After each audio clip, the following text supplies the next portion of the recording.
So my paper is on the stereotypes of ballerinas, and I did this because I'm a former ballerina, and everybody always thinks that there's certain stereotypes for them, like that a male ballerina is assumed to be gay, and that female ballerinas have eating disorders, but that is not true, and this paper is going to explore that.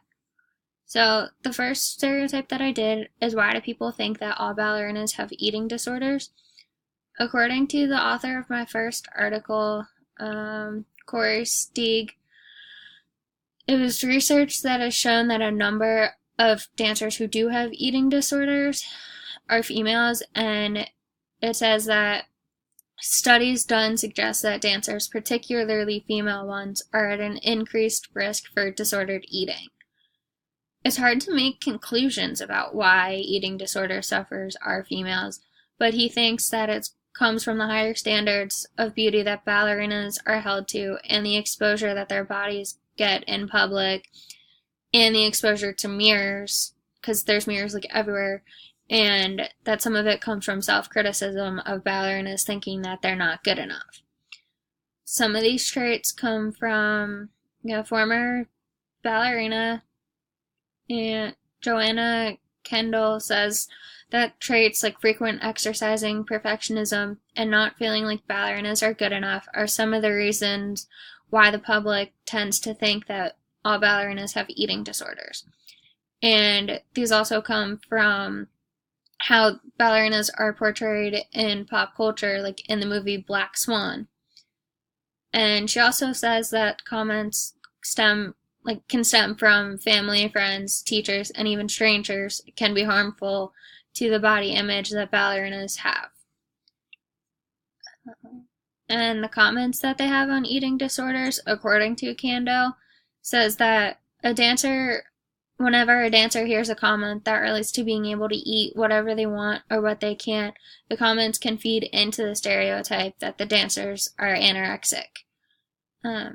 And they contribute to the amount of eating disorders in the dancer world, and these assumptions normalize the dangers of the behavior, and it can plant the idea that it's okay to be anorexic in the heads of ballerinas.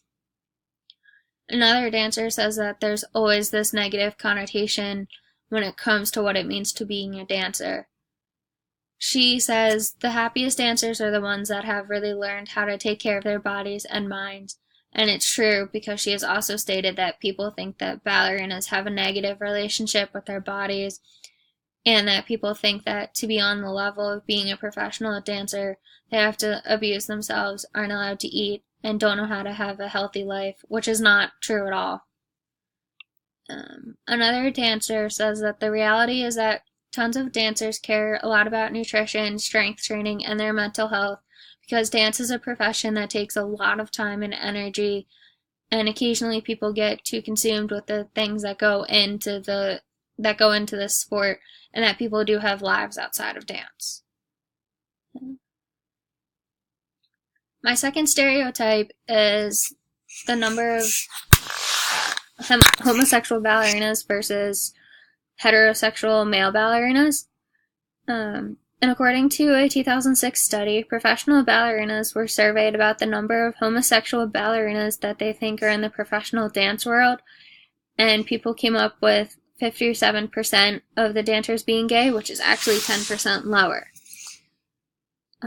Joseph Carmen, who I did the second research article on, says that there are a few impressive gay men who have left their mark on the arts, like Tennessee Williams, and one of the composers of the famous Nutcracker ballet, Tchaikovsky. And he says, gay men do seem to be attracted to dance, as well as other typically stereotyped careers like interior designing and hairdressing, and they have left their permanent mark on the world. One of the male ballerinas interviewed said, "I took it very seriously. I was a real charmer," when he talked about how he got into the dance world when he was younger. And how do they get into the world of dance? He said that they have idolized other ballerinas growing up, and they always wanted to be like that. And one of the dancers teaches college students, and he teaches more straight men and says, as gender issues for the younger generation become less of an issue, then men can get into the world of dance.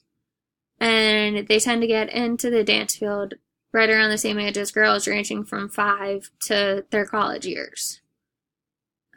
The stereotypes that ballerinas often have to face are, like if it's a male ballerina, if they are gay, and dancers often have to face the stereotypes of being weak, being drama queens, being wimps, and often over-exaggerating everything. And these stereotypes can have a negative or positive effect on the progression of a dancer, and the dancers often rise above the stamina and bullying that they have to come to face with. And the stereotypes that most male ballerinas face are the assumption of being gay, as well as the stereotypes of being feminine, homosexual, and gay, spoiled, dainty, fragile, and weak.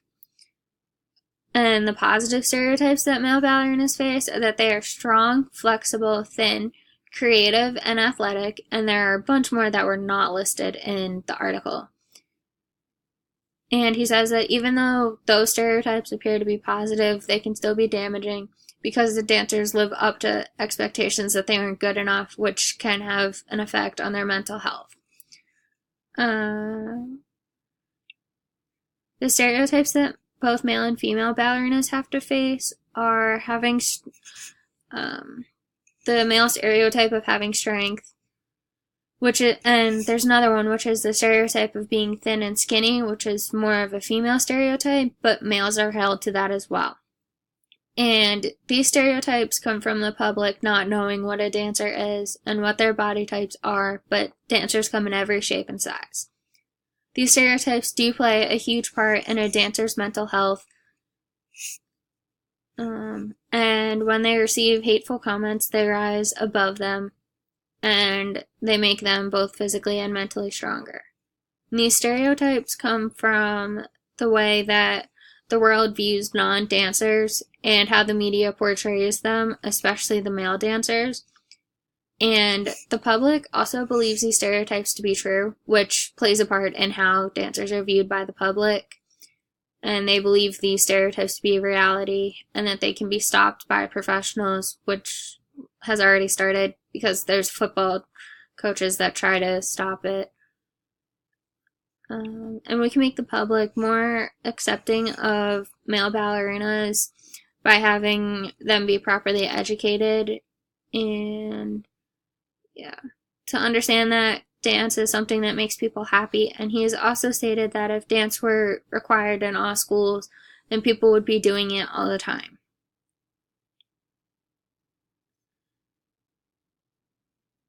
So, a quote from an author of an article that I did my paper on says, "If you think there's something unmanly about being a ballerina, you need to think again, and that classical music isn't just white men. All humans are imperfect, and ballerinas are included in that. Just because ballerinas seem like they have it all together, they were trained to put everything behind them before going on stage, which could range from having a bad day emotionally to being really sick or in a lot of pain from an injury. Ballerinas are given the chance to express themselves better than the average man on the street, which makes up for something when male ballerinas are getting more ridiculed than their female counterparts." So these stereotypes started to break down in the 1960s by a dancer, and the mainstream media began to break the stereotypes of male ballerinas having to wear wigs and special kinds of shoes. And a Russian dancer who helped break the stereotypes said that in the cracks of mold ballerinas started coming in years before, and that the typical view of the male ballerina is old, dead, cremated, and buried. Another stereotype is the strength and beauty of ballerinas, and the most common female stereotype is about being strong is with the ribbon of the point she's tied around the ankles. The other common stereotype is that ballerinas see are the ones where the ballerinas are sitting with their legs tucked underneath them to make them seem dainty and fragile, but that's not how ballerinas are at all. And the author of the last article I used said that she was excited when New York was getting a statue of a ballerina, but when she saw the statue, she wasn't pleased because it was depicted as being weak because of the position of the ballerina and the way that she was tying the point shoes that the professional ballerinas have to wear. She said that the ballerinas were seated with her legs gently tucked underneath her in a position which no ballerina would ever tie her point shoes in. Even though the point shoes are tied, they are not tied around the ankles of a dancer.